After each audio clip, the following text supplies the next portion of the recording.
রাজবাড়ী থেকে যুক্ত হচ্ছেন সুমন বিশ্বাস। সুমন, মূর্ছনা, আমি এই মুহূর্তে রয়েছি রাজবাড়ী শহরের পাইকারি সবজি বাজারে এবং এই বাজারে এসে আমরা যেটি দেখছি যে সবজির সরবরাহ বেশ কম, ফলে প্রতিটি সবজির দামই কিন্তু বেশি। আমরা এই বাজারে এসে যেটি দেখছি যে এখানে কিন্তু বেগুন বিক্রি হচ্ছে প্রতি কেজি 80 থেকে 90 টাকাতে, উস্তা বিক্রি হচ্ছে সেটিও বিক্রি হচ্ছে 70 থেকে 80 টাকাতে, এবং পটল বিক্রি হচ্ছে 60 থেকে 65 টাকা কেজিতে। এর বাইরে শীতকালীন কিছু সবজি বাজারে এসেছে, তার মধ্যে পাতাকপি এবং ফুলকপি।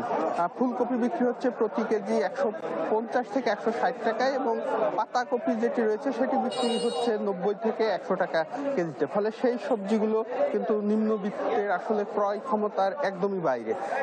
এর বাইরে যে সবজিগুলোর দামে কিছুটা কম তার মধ্যে রয়েছে গোল আলু, পেঁপে এবং কচুরমুখী। এই সবজিগুলো বিক্রি হচ্ছে প্রতি কেজি কিন্তু 25 থেকে 30 টাকার মধ্যে। সবজির এই সংকটের কারণ হিসেবে ব্যবসায়ীরা যেটি বলছে যে এ মুহূর্তে গরমের যে সবজিগুলো ছিল সেগুলোর উৎপাদন একদমই কমে গেছে, ফলে কিন্তু বাজারে সেই সবজিগুলোর সরবরাহ কমেছে। এর বাইরে শীতকালীন যে সবজিগুলো কৃষক নতুন করে আবাদ করছে সেই সবজিও বাজারে এ মুহূর্তে খুবই কম, ফলে এই সময়টা সবজির বেশ সংকট রয়েছে এবং এই সংকট আরো কিছুদিন বাজারে থাকবে এবং এই শীতকালীন সবজি নতুন করে বাজারে আসলে সবজির দাম তখন কিছুটা নিয়ন্ত্রণে আসবে।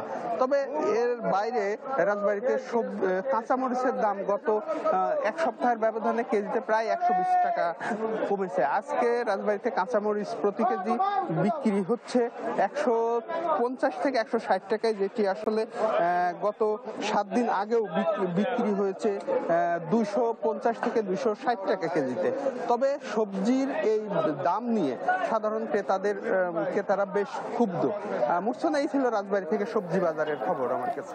সুমন, আপনাকে ধন্যবাদ। দর্শক, রাজবাড়ী থেকে সুমন বিশ্বাস আমাদের সাথে যুক্ত হয়েছিলেন, জানাচ্ছিলেন আজকের বাজার পরিস্থিতি সম্পর্কে।